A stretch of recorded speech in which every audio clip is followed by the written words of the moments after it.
आना कोई नहीं, अरे काना कोई नहीं रे, काना कोई नहीं तोरा खाती सब भुला गईले। कितना प्यार करत रहनी तोरा से हम। सवेरे उठते पहले तोरा खियावत रहनी, अपने ना खाइले कि तोरा खिया।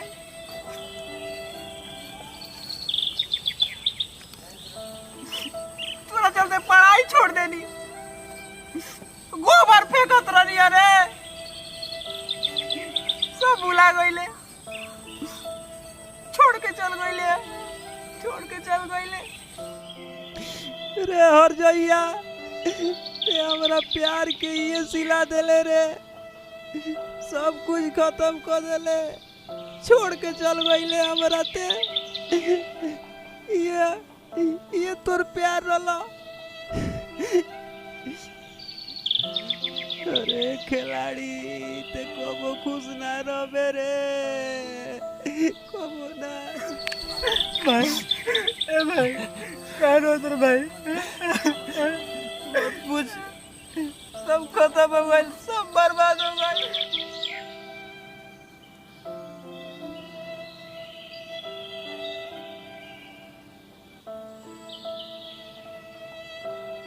मत रो भाई मत रो। अरे साला संदीपुआ ते काय रोत रे? अरे भाई रो तो कम ना रोए। अब भाग रे साला, ओकर भैंस भुलाइल बिया तो रोता। दुनु का दुनु सर्व पागले बाड़ा सन, भाग साला।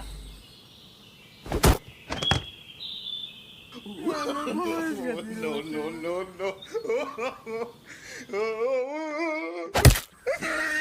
अब बोला दिया रे साला तोरा के। अरे हमार भैंसिया।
जब से भुलाइल तब से रोई रात दिन। बालक तुम्हें क्या परेशानी है, तुम क्यों रो रहे हो, क्या चाहिए बताओ। बाबा हमार भैंस भुला गइल बिया, बाबा हमार भैंसिया के कोई से खोज के लिया दो। बालक तुम्हारी भैंसिया तो अब नहीं आने वाली, क्योंकि वो हमेशा हमेशा के लिए तीर्थ धाम पे चली गई है। नहीं।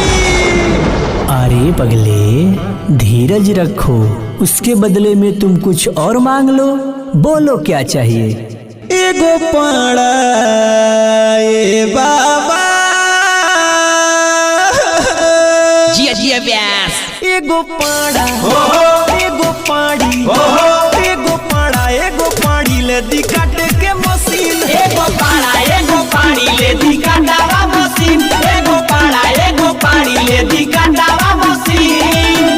बालक पानी तो ठीक है, लेकिन तुम ये पाड़ा क्या करोगे। सारा कुछ जान के अनजान बनता रहो, हमार पोड़िया अकेले रोई का। अरे हाँ ये तो मैं भूल ही गया था। सारा समझे में नहीं क्या वो तुम रोई की गाई। अरे ते कारी कल बाड़ी यार, मजाओ ना। दे दी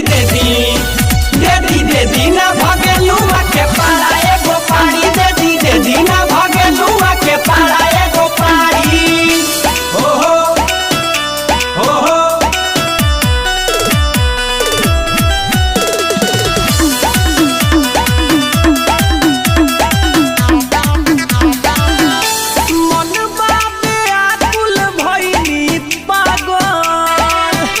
ओकरे से दिलवा रहे राजा जी। मनवा में आकुल भइली पागल, ओकरे से दिलवा रहे लागल। तोहरा से मांगी बाबा वरदान ती। तारा सुना तो बाकी ना हो। वत्स ये लो। वो करी ना चाहिए। अच्छा अच्छा तो फिर ये लो। बोका अब बहुत हो गई बाबा, अब हम सुसाइड करे जाता नहीं। क्यों बालक, क्या हुआ? हम तारा से पाड़ा पाड़ी मांगता नहीं आ तू हमारा के बोका बकरी देता रह। ई कोनो बात भई? अरे तुम क्या चाहते हो? बही रवा एगो पाड़ा एगो पाड़ी एगो पाड़ा एगो पाड़ी ले दी काटे के मशीन। एगो पाड़ा एगो पाड़ी ले दी काटावा मशीन। एगो पाड़ा एगो पाड़ी ले दी काटावा मशीन।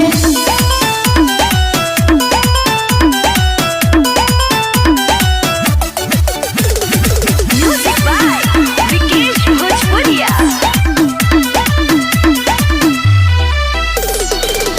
सुननी हवा बड़ा का दानी, हमारो पकौड़ा में हरबानी।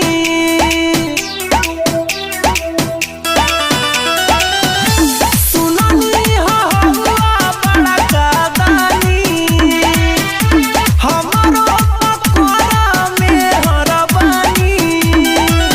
रोवेला अमितावा संगही रोवेले गोविंद। अरे हमार भैंसिया रे। एगो पाड़ा एगो पाड़ी एगो पाड़ा एगो पाड़ी ले दी काटावा मशीन। एगो पाड़ा एगो पाड़ी ले दी काटावा मशीन। एगो पाड़ा एगो पाड़ी ले दी काटावा मशीन। ए बाबा हमार काम होई कि ना ई बतावो, ना तो हमार लड्डू दो। बालक अगले एतवार को आना और अपने भैंसी के साथ एगो भैंसा लेके जाना, बिल्कुल फ्री।